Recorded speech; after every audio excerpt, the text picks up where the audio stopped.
It's another bright morning and a bright evening back in Africa. We are continuing with the conversation with our brothers and sisters who have done great, tremendous job in the community. And today, in the morning, we've been having two of our candidates who are running for elective positions in Minnesota. And then later on, we had Nasibu Sareva, who is the executive director of the African Center. And right now, we are also going to introduce to you a philanthropist, Mr. Prince Josiah Moreira, who has done a tremendous job in community work in Africa and also in the diaspora. So right now, I'm bringing live Mr. Josiah Moreira. Hello, Mr. Josiah Moreira. How are you doing? I'm doing fine, sir. Thank you very much. Briefly, can you introduce yourself? Oh, thank you so much for this opportunity. My name is Josiah Moreira, Prince, hailing from Kitutu Chache South, constituency, Kisii County. Thank you very much. Yeah. So as a community mobilizer, how are you dealing with the corona pandemic ravaging the world today? That is a very nice question. Actually, corona has affected everybody, not only in Kenya, but everywhere. And corona has given us opportunity to know that we are all equal. Because nowadays, you know, even if you are the president, you have to stay in your country. So things are a kind of equal. And but mostly, the most people who have been affected are those people who hail from the poor families, those people who are struggling. And with the corona, things are very worse and things are very tough. So this is the time for the government to come up with projects and implementations that can be put forward in order to curb this kind of emergencies, like now the corona pandemic. And I urge all African presidents to come up with ideas, because most of the time, the African leaders, they don't have ideas. When a problem occurs, that's when they start now. So for now, Corona teaches a lesson, and we need to game up our games.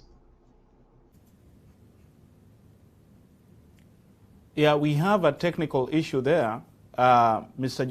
Josiah. We'll get you back when the technical problem is actually resolved.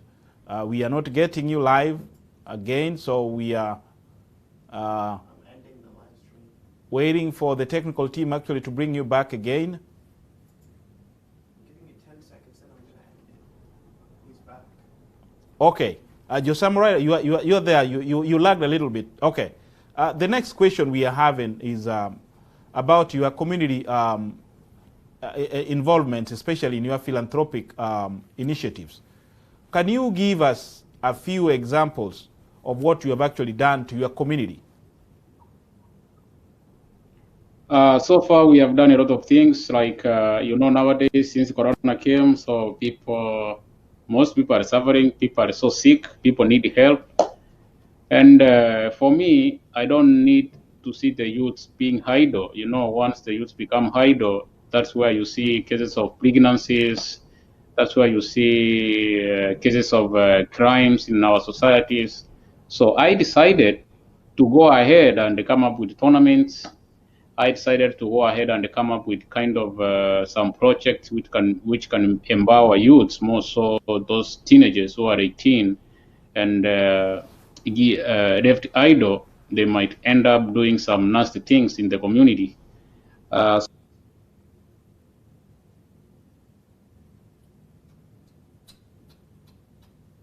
ending the interview. So, and the winning team gets some rewards. Also, right now, we are empowering those people who came from needy area, like let's say disabled people and the widow and the widower in the society, those people who can't even afford some food. So my team is working so hard on how to provide food for them and also give them hope, because right now everybody is on his own way because of the coronavirus. Thank you very much for that answer. The other question we're actually going to ask you is about right now you're in the US. You've been here for a few weeks and planning to go back to Kenya. What are you specifically doing in the US?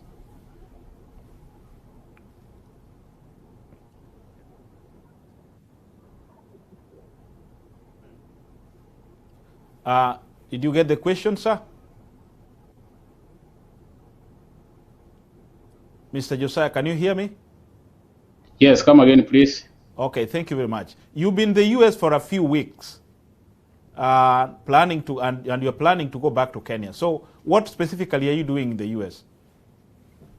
I came to US to do some kind of leadership career. It's kind of a program. It's a 3 months program on good governance and leadership. That's why I came to US, and I'm here for a short term, let's say 3 months. Once I'm done doing those courses, then I will go back home and and do my errands. So I'm a in the US. I'm a officer in the US, and I see how things are going. US is a very developed country, and I'm urging my African leaders, most of the presidents at least, to come up with an idea on how to develop our countries. Because there's no difference between the US and my country, Kenya. There's no difference between the US and the continent of Africa. The only difference is the US, they utilize the taxes. And the difference in my country or in Africa, they eat the taxes. So we give tax, and then some individuals end up misusing it. But in the US, you are tax mothers. That's why US is so much developed compared to Africa, which is number one in terms of resources. We have diamonds, we have gold, we have everything. But because of poor governance, and nobody's fighting, everybody's keeping quiet. And that's why we are being ranked number last. But I urge people, most of the youths, now in the world, this is the generation of youths. If youths can come up and team up and fight, not carrying weapons, but fight with ideas. Ask the government questions. Whenever you are seeking a government post, you must be questioned. Like, if you are given this chance, your credibility, your integrity. But in Africa, sometimes it's all about money. If you have money, you are a leader. Even if you have ideas, you don't have money, then the people will not vote for you. And the same voters, they will now start crying like, my government is failing me. The government is not failing the people. The people are failing the government because they are not responsible. So that's why we need to do something that can change Africa and also my country, Kenya. Thank you very much. Which plans are you currently having in your schedule, especially in community development and empowerment? Currently, what are you having? Currently, we have a lot of things, and actually, I get motivated by this girl from Nyamira. Her name is Esther Nyaribari. She really touches me because I've seen the way she's doing some stuff, the way she's going and identify those people who are highly affected, those people who are very poor in the society. She come up and encourage people like, hey, you know what? You can give some little funds. We build the house for this widow. We build the house for this disabled person. So I really get touched, and we are doing a lot of stuff. We are doing a lot of work on how to make people happy. And also, one of the man is Sagero, the musician, is also doing good work, and I really like it because nowadays, it's very expensive to make somebody happy. But for me, I have a lot of projects, more so for the youths, because I know most youths are educated and there are no jobs. Actually, when I get out of KU in the year 2017, the people I graduated with, they are still struggling. You see, when you go to look for a job, you don't get employed because of your name. If your name is not Kamau, you can't get a job. Rather than waiting for somebody to give, it's good we come up with the ideas with maybe fish bond, sports, modeling stuffs, those things that can make somebody to earn a living. And for me, those are the things right now. I'm working so hard to see my constituency sign, and more so the people of Kisii County, they are empowered. Thank you very much. Yeah, you know, sometimes you make sentiments which we as KDR TV actually cannot really say that that's the correct position of what is happening in Kenya. You know, you've talked about if your name is not Kamau, you know, yeah, those are your own opinions. So that's not KDR TV's opinion. That is okay. I mean, that is your own opinion. Yeah. So let's go to the next question. Yeah. Don't worry about that. Okay.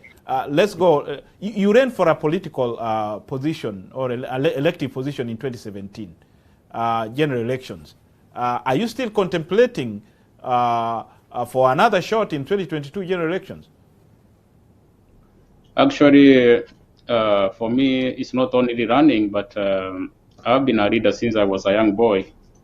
When I was in primary school in Sotigaran Primary, I was a prefect for so long. And it wasn't my wish to be a prefect, but it was the people, it was the teachers who say, like, you know what, you can lead the others. And biblically, if you read the Bible, you know Josiah. Josiah is a great name in the Bible because Josiah became a king of Israel at the age of 8, and he ruled for 35 years. He's the only man who ended up destroying all idol worship in Israel. So my name Josiah is kind of is a gift, and whenever I sleep, whenever I wake up, I feel like I can read. And the people are so much ready, most of the youths, because sometimes they call me, they tell me like, hey, you know what, you did in Nairobi, why can't you come home? Just begin at home. So I'm ready for the mantle and I'm ready for the task. Given that chance, I'll make Tutu Chache sign. And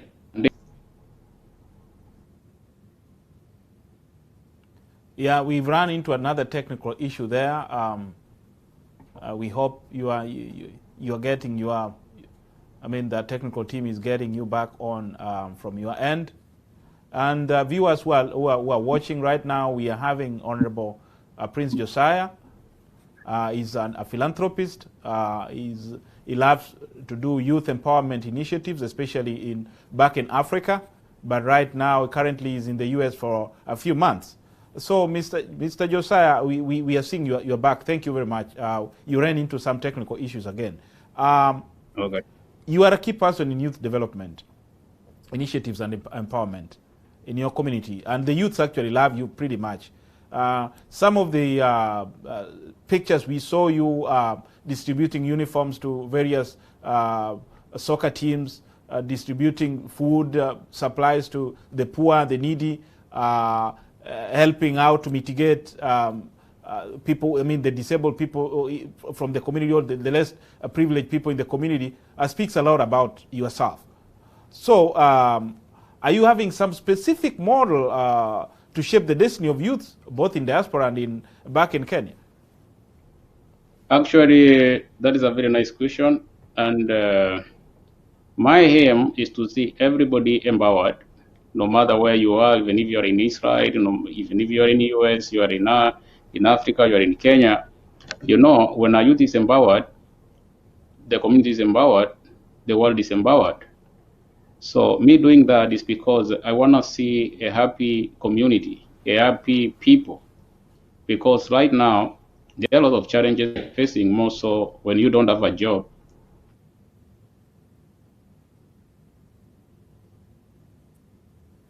We ran into another technical issue there. It's still resolving to get Mr. Josiah back. Maybe let's scrap it. We can do it another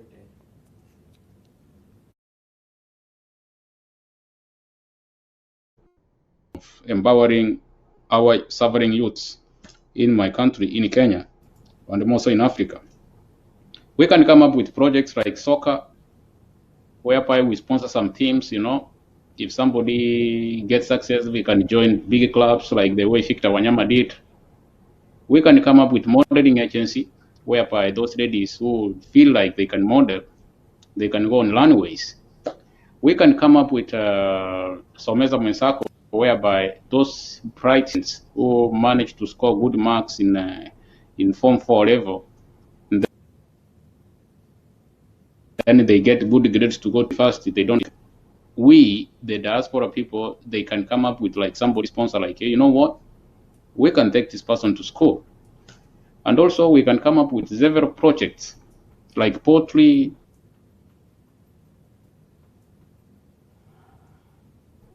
little businesses, something that can make somebody to earn a living.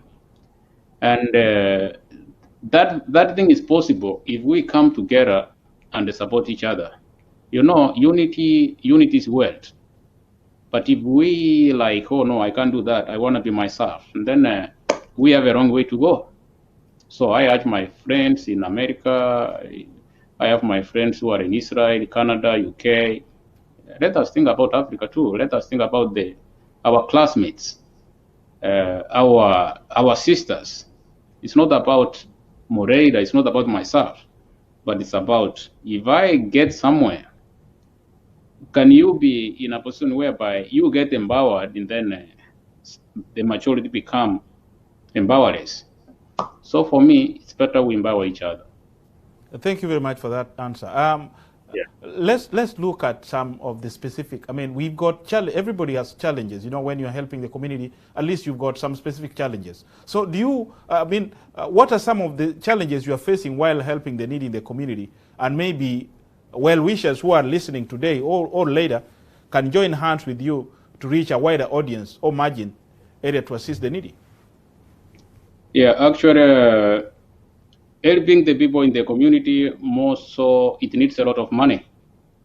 Not little money, but a lot of money, because whatever you do is all about money. Every day you may even end up spending like, let's say, $1,000 to $3,000 US. Because if you go to certain people, you help them, the next person need your help. So you never stop giving. Every day you have to give out. When you give this one, then tomorrow somebody will be like, hey, you know what? I lost my mom.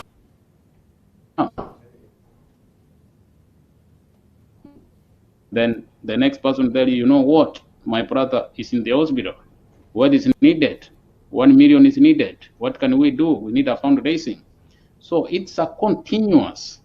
And when you are in that position, so everybody now believes that you have money. You see, you have a lot of money to spend out.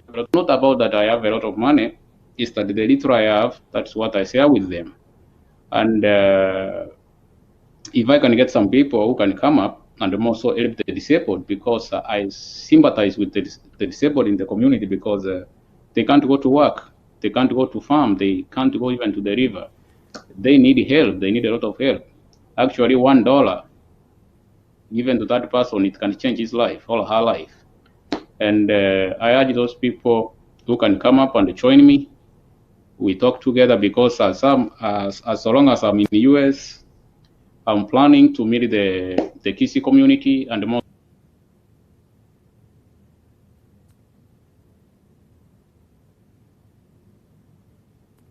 We ran into another technical issue there. The network from Mr. Josiah's end is not. We'll reconvene later. So the best option is we continue. Okay, go ahead, sir. Yeah. So mostly, I think so long as I'm here, I'm working on now. I'm looking for a day whereby I can meet the Kisi community, not only the Kisi community, but those people who came from Kenya. At least we can meet and talk and see how we now we are the people who have at least have seen the right. How can we empower those who are still in the dark? And by doing so, it will really help somebody in the community, because I know many people are suffering. Right now, I'm like educating over 700 students for an individual. Those people, they need money. Those people, they need food. Those people, they need rent. So it is tough. Thank you very But I much. can urge somebody. Okay, go ahead. Go ahead. Finish your comment. So I'm urging everybody to come up and team up with me, and we see how to empower each other. So do you have Not only go ahead. Do you have like a website, or do you have like an organization which is established, so that if somebody actually is giving a donation, then it's pretty easy for him or for her to give the donation? Do you have that one, or you are planning to open one? Yeah, actually, I have the website. My website is moreira.com. And also, I have a foundation. Its name is called Moreira Foundation. The Moreira Foundation has done a lot of work. The Moreira Foundation is one of the foundations that really helped a lot. There is a lady in the US. Her name is Joyful Kwamboka. She's one of the beneficiary of Moreira Foundation, because she needed medication, emergency medication. And it's like she needed, but with Moreira Foundation, we really tried a lot, and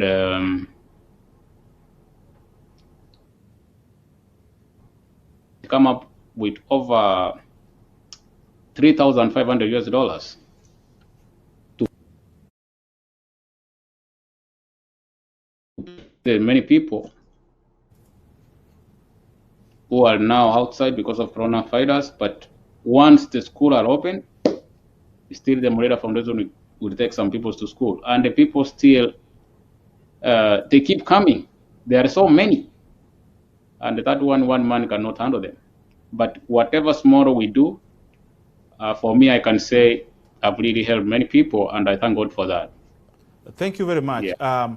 Thank you very much for that answer. And people have actually heard you pretty well, that you have a foundation, moreira.com, and you have some instances where you've helped people. They've seen you helping people, and then you are looking for well-wishers to come in and assist you in one way or two, so that, I mean, whoever is in need of medication, whoever is in need of a school fees, whoever is in need of basic need, can actually get some help. So whoever wants to help come and join hands with Mr. Moreira, you can go to moreira.com, and then the information is actually there for you to see by yourself. Okay, the other question we want to ask, you look pretty young, you look pretty handsome. So do you have a family? And are they also involved in this particular program?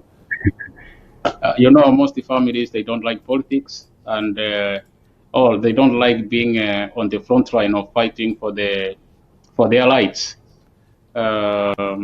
With the time when I'm going to call for a wedding, automatically it will be online.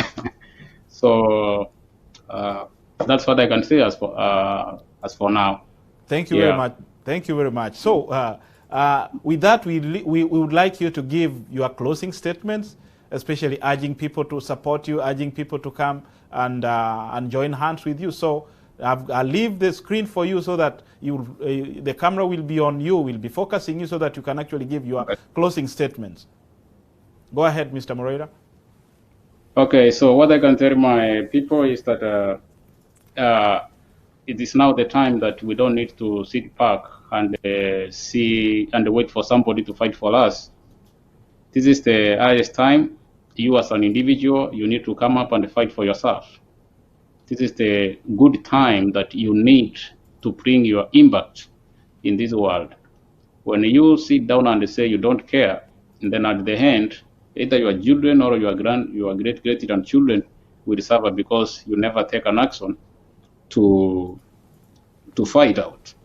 So for me, of course, 2022, I might be on the ballot. I'm not just running because for the sake of learning, but it's because I want to fight for those people who really are suffering in the community. I need an office whereby when people can approach me, at least I have something to tell the government. Because whatever I'm doing right now, I can't achieve it minus an office. So once I get that office, I know I'll do a lot of things. So I urge you to come up, support me. My Facebook page is Prince Moreira. It has around 15,000 followers. Follow me, let us discuss, and let us help each other, and let us give each other ideas that can see all of us, we proceed and we get successive. Thank you so much. Thank you so much for this platform. Thank you very much, Mr. Moreira. And with that, we now come to the end of the interview with Prince Moreira, who is a youth empowerment. He's a philanthropist. He's done actually a lot to the community, and we are urging everyone who is also having a passion to assist the community, to assist the needy, or who has some good ideas on how to improve the livelihood of the African immigrants across the world, to come forward and actually we team together so that we can drive this narrative of helping the needy. And our Facebook page is KDR TV. Facebook /KDR TV. You can like our page. You can subscribe to our page. You go to YouTube, KDR TV News. You can also subscribe and ensure that you also click on the bell so that you can actually get notifications when we are live, when we are having some nice stuff. You can give us comments. You can give us your feedback so that we can continue improving. And with that, we end today's interviews. And thank you very much for having time to watch our shows. And may God bless you till next Sunday, when we'll be having other series of interviews.